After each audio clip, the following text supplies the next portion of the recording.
place. He liked to do what he's doing, but at the same time, when it comes time that he might be win it, he don't want to go in there and carry on what you have to do in terms of being the president. And so that's what I mean when I talk about a psychological, and maybe you might be able to provide some information in reference to individuals, those kind of case studies that you have in reference to from that perspective. You see, not necessarily to say that he ought not to be the president, etc. But you know, I think that's what we're trying to do, because it's such an unusual thing. I know my wife has said a lot about it. You know, is that right? Yeah. It's hard. Yes. Okay.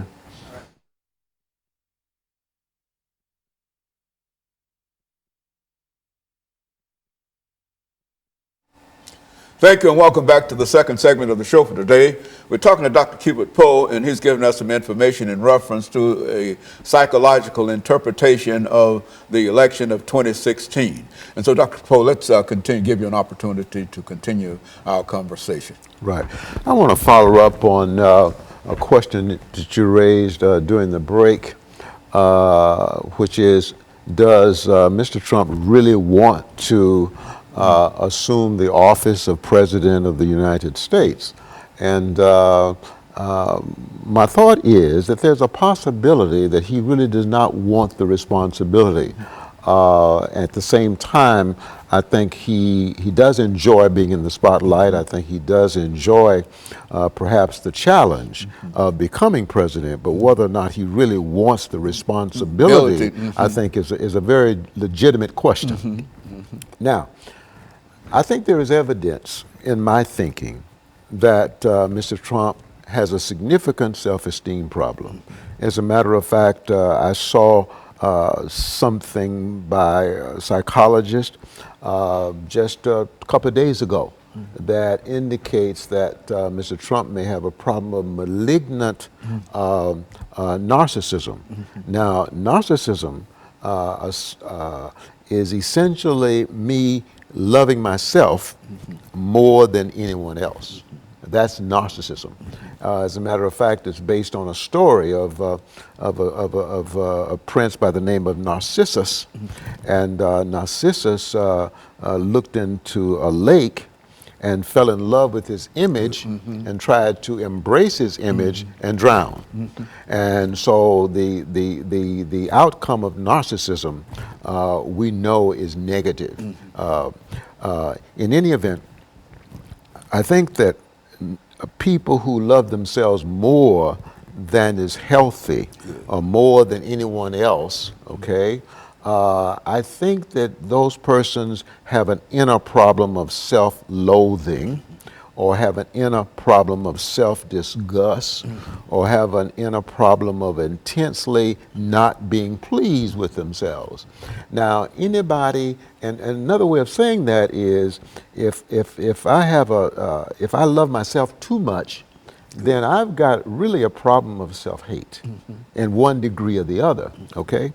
And people who don't like themselves, or who loathe themselves, who have negative image of themselves, these people consciously as well as unconsciously are going to sabotage and do things that will hold them back.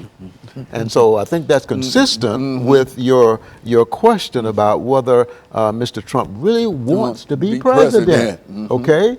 And so given the very likelihood that he does have a significant self-esteem problem and may be suffering to some extent from narcissism or loving himself more than he should, that I think sets him up to be self-destructive, whether he intends to be or not. And I think another evidence of a person who is self-destructive is that most people who are self-destructive are determined to have their own way. Okay? Which is another way of saying if a person is self-destructive because they're struggling with self-hate, they are not going to be willing to listen to anybody. They're not going to be willing to acknowledge that another person has a better idea than they have. They're going to be insistent on having their own way. As a matter of fact, As you may know, I've been working in corrections for the last 3 years at a jail in a community not too far from here. And there's a high prevalence of persons who are incarcerated, who are in jail or in prisons, who have this problem of narcissism, who have this problem of being determined to have their own way. And of course, you can see that if I'm determined to have my own way, I'm going to run afoul of the law. I'm going to end up doing something that's going to get me into trouble. And it seems as if that Mr. Trump is constantly doing things, saying things that gets him into difficulty. And so your point is well taken. The question is well taken. Does he really want to become president? I think so I think consistent with the fact that persons who have a problem of low or very low self-esteem, they're going to sabotage their own future. They're going to do things that are going to get them into trouble. You know, and to think that you talk about low self-esteem, you think that a person who has had the accomplishments, the buildings and all of that, I guess that means absolutely nothing, no matter how much money you have or what kind of situation you might be in. If you've got a mental attitude that indicates that you're going to have your own way, then it really doesn't matter how much money you have or how wealthy you are. Is that what we're saying? Right. In other words, no amount of money can cause me to genuinely feel good about myself. Okay. No amount of good looks is going to cause me to genuinely feel good about myself. No amount of fame, no amount of power or influence over other people is going to cause me to genuinely feel good about myself. And so I believe that Mr. Trump, in all due respect, has a significant self-esteem problem. I don't quite feel that way about Ms. Clinton because, or Secretary Clinton, because if you look at her history, she's been involved in trying to help other people, children and women and people who don't have medical care. Given that history, I think the evidence is that she does feel good about herself. And let me just say this, people who don't feel good about themselves, they tend to be highly self-centered. They tend to pursue pleasure. They tend to pursue excitement. Most often, they're addicted to pleasure, and so I think that that lays it out in terms of I believe that Ms. Clinton has a better offers a better future for the country in general. And so no matter how much money you have or whatever, you can still have self-esteem is not associated with wealth or money or fame or anything. It's that's one thing that's in you that nothing can erase it. Is that what we're saying? Yes. And let me also say this. Only God can heal. Hold it. Let's take this commercial break. Is this time for this commercial break? And we'll be back following this short commercial break.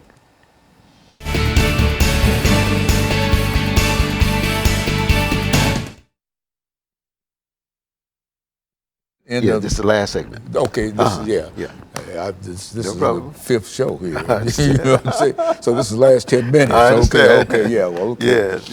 Okay, well, we want to pick up on that. Okay. Because I felt there was something good that was coming out of this, this last 10, and so we have 10 minutes. And, Okay. and that's the kind of information that I want. Okay. And Okay. that I felt that way.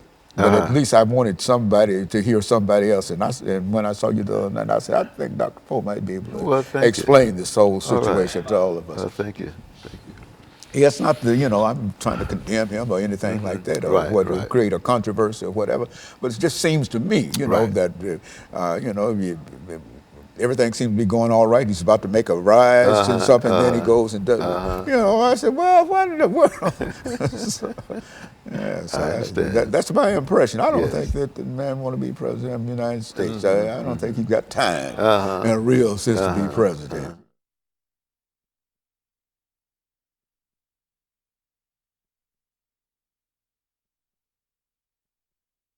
Doing it in a negative sense. I think everybody see it's obvious, you know, that something's wrong.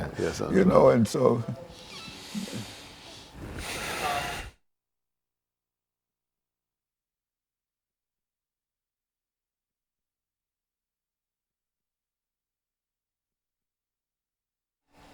Thank you and welcome back to the final segment of the show today. We're talking to Dr. CPoe, and he's giving us some information in reference to the psychological interpretation of the election of 2016. And of course, Dr. Poe, we've got 10 minutes, and so let's avail ourselves of all of your knowledge and information in terms of trying to bring all of this together. Okay. Persons who are narcissistic or who care more about themselves than about anybody else, and who don't have an allegiance to God, to pleasing God. These persons almost always are addicted to having their own way. And as a matter of fact, my belief is that if I'm addicted to having my own way, then having my own way has become the most important thing. As long as I'm making an effort to get my own way, and as long as I'm in some way succeeding at getting my own way, then I'm pleased. I'm all right. I'm all right. Okay? All right? Okay, So you could see how that's antithetical to listening. You can see how that's antithetical to being humble. You can see how that's antithetical to being submissive. So persons who are addicted to having their own way, they are most often arrogant. They're most often prideful. They most often brag on themselves. They most often have a much higher opinion of themselves than other people. And so there you have it. There you have it. As I said before, many persons who are incarcerated in jails and prisons have the problem of being determined or being addicted to having their own way. In spite of the fact that they might be incarcerated simply because of that attitude. Absolutely. Absolutely. Absolutely. I mean, if I won't listen to anybody, that means I can't learn from the experiences of other people. Okay. Okay? And so there's the problem, I think, that we see evidence of in the two people who are running. Well, I don't really see that really in Secretary Clinton, but I certainly see evidence of it in Mr. Trump, in all due respect. Yeah, I understand exactly, and I don't think we are trying to say something because of criticism or anything like that, but I think it's obvious to a lot of people that it seems that he might have it going in a real sense, and then he decides to go home and tweet or something like that, and say something that's negative, and then refuse to be corrected in reference to it. And so it seems to me that if the idea is to achieve that office and you're moving toward it, and just as you think that you're moving toward it, you decide to do something that would misdirect you and et cetera. And so it might be, is there anything that might be pulling him toward that? But when he feels that it might be within his grasp, he decides to do something else to keep that from happening. That's the impression that I get, and I felt that way for the longest. And I just wanted to find somebody who had the kind of information that I might be simply looking for somebody to affirm or confirm what I'm always already thinking, but that's what appears to me. And since most of us are so involved in terms of watching the television and finding out what's going on in reference to it, and one time the pendulum seems to be swinging his way, and by the time it seems to get there, he decides to go home and tweet or something like that. And I would imagine that that's quite confusing and, in a real sense, frustrating to some of the individuals that wish he would push forward. And I think that that's what we're seeing. We see being worked out continually. Yes. And also, let me just say that people who are narcissistic, who are determined to have their own way, they most often are vindictive. Okay. Vindictive, okay? They most often are prone to try to get even with other people. Okay. And so we see evidence of Mr. Trump's vindictiveness. Speaker Ryan said, "I'm not there yet," and Mr. Trump said, "I'm not there yet," when the opportunity came for him to endorse Speaker Ryan. So yes, I think that there's a problem there. There's a significant problem, and I'm trusting that that God, acting through the American people, will make the decision that I think that's really going to be good for the country. Now, is there a solution for a person who might be faced with such a problem in their own lives? I mean, what can be done in order to rectify that situation, to make them come to an understanding that things ought to be different? Right. Well, I think that surrender to God. God is the answer. He's the only answer to low and very low self-esteem. He's the only answer to self-loathing or self-disgust or a person not feeling good about themselves. God is the only answer. And He's created us such that unless we turn to Him, unless we find our salvation in Him, unless we find our healing through Him, then we continue to suffer the pains of low or very low self-esteem. It's very difficult for me to love other people if I don't really have the proper love for myself. Okay. I recall Oprah Winfrey said once, she said, I don't know about, I'm not an expert on racism, but all I know is that if you can't hate me unless you first hate yourself. Unless you first hate yourself. Okay. So I'm in prayer for Mr. Trump. I do pray for him. Okay, and I wish him the best. But I don't think that he's the man for the job of presidency at the present time. And I don't think that he's a man that would like to be. I think he'd rather take the run and be successful in the run. But I don't think that he would. Well, as president, you cannot have your own way. No. Is that right? That's right. Okay, you can have your own way. You've got to be willing to listen to your advisors and to other people who have a much better knowledge than you have. And so if you got a problem of not being willing to listen, okay, and not being willing to compromise, okay, then no, the presidency is not the job that you need. That's right. It's not the job that you need. You like to run, but it's not. And running brings a lot of excitement and everything else about it, and it's entertaining, and et cetera, and et cetera. But when it comes time that the ballot, that the votes are counted, and the possibilities of you having to do what you have to do, see, you can't. You have to stay in the White House. Absolutely. Sitting. You got to stay there a while. And plus, you got a schedule, and you got to follow the schedule. You got to be willing to follow the schedule, okay? Which is like following an authority outside of yourself, okay? So anyway, I feel I want to thank you for inviting me to come and to share in this way.